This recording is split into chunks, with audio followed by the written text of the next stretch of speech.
Habari mtu wangu wa nguvu. Leo nimekuletea hadithi nzuri ya mke wangu bahati yangu.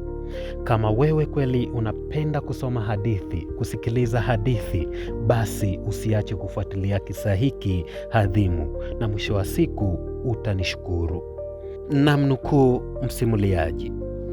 Kwa jina ninaitwa Meshak Mdinga. Sichelei kusema kwamba mke wangu ndiye chachu kubwa ya mafanikio yangu.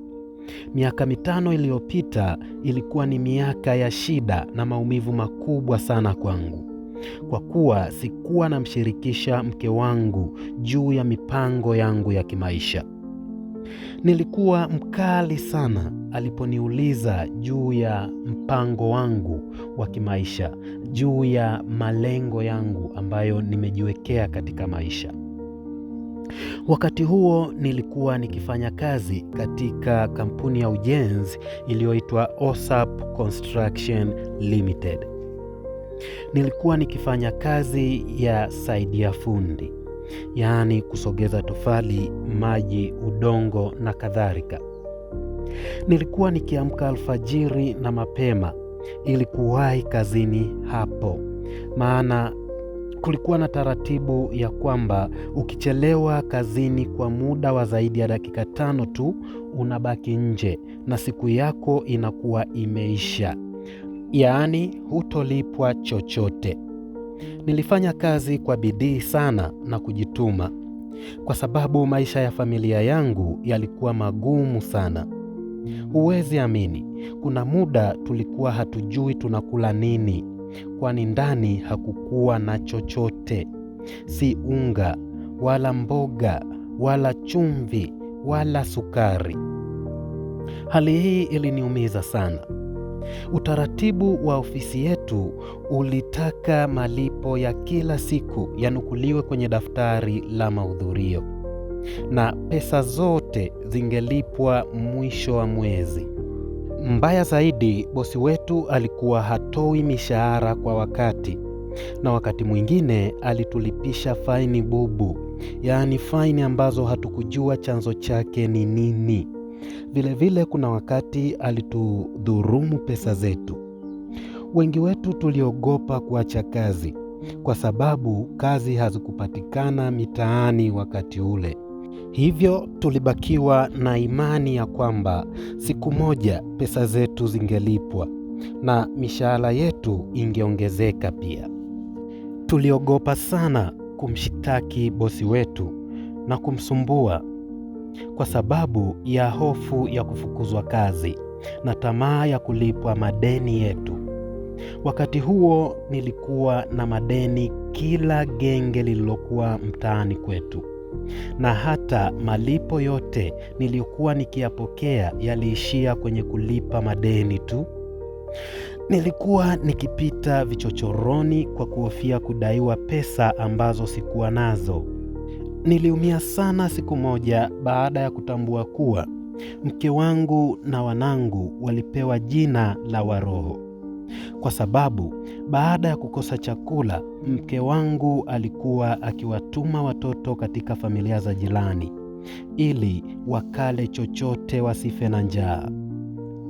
Suala hili lilinifanya niamue kujiongeza ili kupunguza aibu ya familia yangu. Nilijiingiza katika kazi za kuosha vyombo kwenye migahawa ili niweze kulipwa malipo ya chakula cha kurudi nacho nyumbani. Pia kuna wakati nilikuwa nikienda jalalani kuokoteza mabaki ya vyakula na matunda. Nilifanya shughuli hizi mara baada ya kutoka katika kazi yangu ya saidia fundi ambayo ilikuwa ikimalizika mnamo saa 1 kamili za jioni kila siku. Sikuwa napenda kufanya hivyo, lakini ilinilazimu. Sikuwa na namna nyingine. Mbali na ugumu huo wa maisha, mke wangu na watoto walikuwa wakipokea vipigo na manyanyaso makubwa sana toka kwa watu wanaotudai, ambao walikuwa wakija mahali tunapoishi kila siku. Suala hili lilikuwa likinifanya niamke mapema ili niwahi kuondoka, na pia nilikuwa nikichelewa kurudi kwa kuhofia usalama wangu. Ama hakika kwa pesa walizokuwa wakitudai wangeweza kuchukua kitu chochote cha ndani. Lakini hawakuweza, kwani hatukuwa na chochote ambacho kingekuwa na thamani ya kuweza kulipa madeni tuliyokuwa tukidaiwa. Hivyo familia yangu iliishi kula vipigo na manyanyaso makubwa sana. Niliumia sana siku moja nilipokuta mke wangu na mtoto wangu wa kike wamebakwa, na mtoto wangu wa kiume kulawitiwa na wahuni waliokuwa wakitudai pesa zao. Siku hiyo sikuweza hata kuwapeleka hospitali kwa kuwa sikuwa na chochote.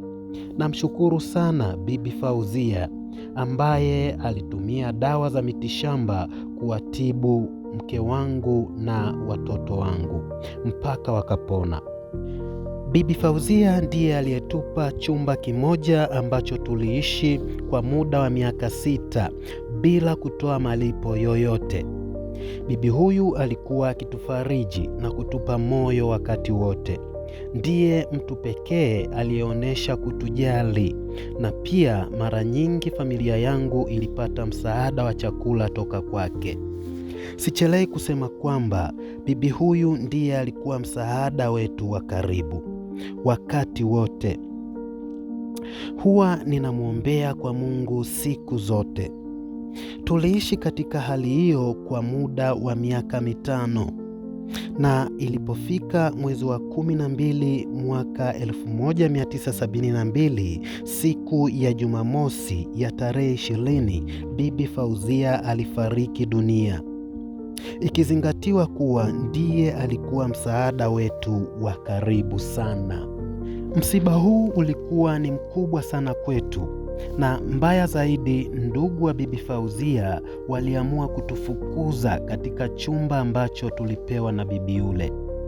Na huo ndio ulikuwa mwanzo wa mafanikio yetu, japo sitoweza kusahau kamwe usiku ule wa saa 8 za usiku uliojaa vilio na machozi kwetu, kwani tulifukuzwa wakati ambao mvua zilikuwa zikinyesha, na kila mahali tulipoenda kuomba msaada wa kujisitiri tulifukuzwa kama mbwa na kuitwa wezi. Tulifika katika nyumba moja ambapo alikuwa akiishi mtu mmoja ambaye ni miongoni mwa watu waliotudai. Alipotuona alitabasamu na akatukaribisha na kutusikiliza shida yetu. Alikubali kutusaidia. Hivyo alitupa sehemu ya kibaraza cha nyumba yake na kutupa godoro la kulalia. Basi tulilala tukiamini kuwa tupo salama. Huwezi amini, huo ulikuwa ni mtego wetu ambao tulitegewa na mtu huyu. Alipoturuhusu kulala mahali pale, alienda kuwaita wenzake ambao pia walikuwa wakitudai. Walitupiga sana na tulivuliwa nguo zote. Kilichoniuma zaidi ni kwamba watoto wetu wasio na hatia walikuwa wakishuhudia utupu wa wazazi wao, nao pia wakiwa utupu. Nilitamani kujiua, lakini Roho wa Mungu aliendelea kunipa nguvu na ujasiri, kwani siku zote nilimtegemea yeye. Nilimshukuru Mungu pia kwa sababu watoto wetu hawakupigwa na walikuwa salama. Nilimwonea huruma sana mke wangu ambaye alikuwa na sifa ya upole, lakini wakati huo alikuwa uchi wa mnyama. Nilizidi kumwomba Mungu atulinde katika wakati ule mgumu. Nilisikia mmoja wao akisema, "Wazee, hatuwezi kuacha salama watu hawa, ni lazima tuwale nyagi." Nilichoelewa ni kwamba walikuwa wakipanga kutuingilia kimwili. Nilishituka sana, kwa kuwa sikuwahi kufikiri kwamba ipo siku nitageuzwa kuwa shoga au kufanya mapenzi kinyume na maumbile. Niliwatazama wanangu, kisha nikamtazama mke wangu. Kwa hali waliokuwa nayo, sikuweza kuvumilia. Nilijiambia moyoni kuwa siwezi kukubali aibu hii. Ni lazima nifanye jambo. Nakushukuru sana ndugu msikilizaji wangu wa nguvu. Hadithi hii inasimuliwa kwako na Charles Alanus Mlelwa, ambaye ndiye mtunzi wa hadithi hii tamu. Nakushukuru sana, na hiyo ilikuwa ni sehemu yetu ya kwanza. Usikose sehemu ya pili ambayo itatujia hivi punde. Endelea kutufuatilia na kulike, kushare na kucomment simulizi zetu. Asante sana kwa kuwa pamoja nasi.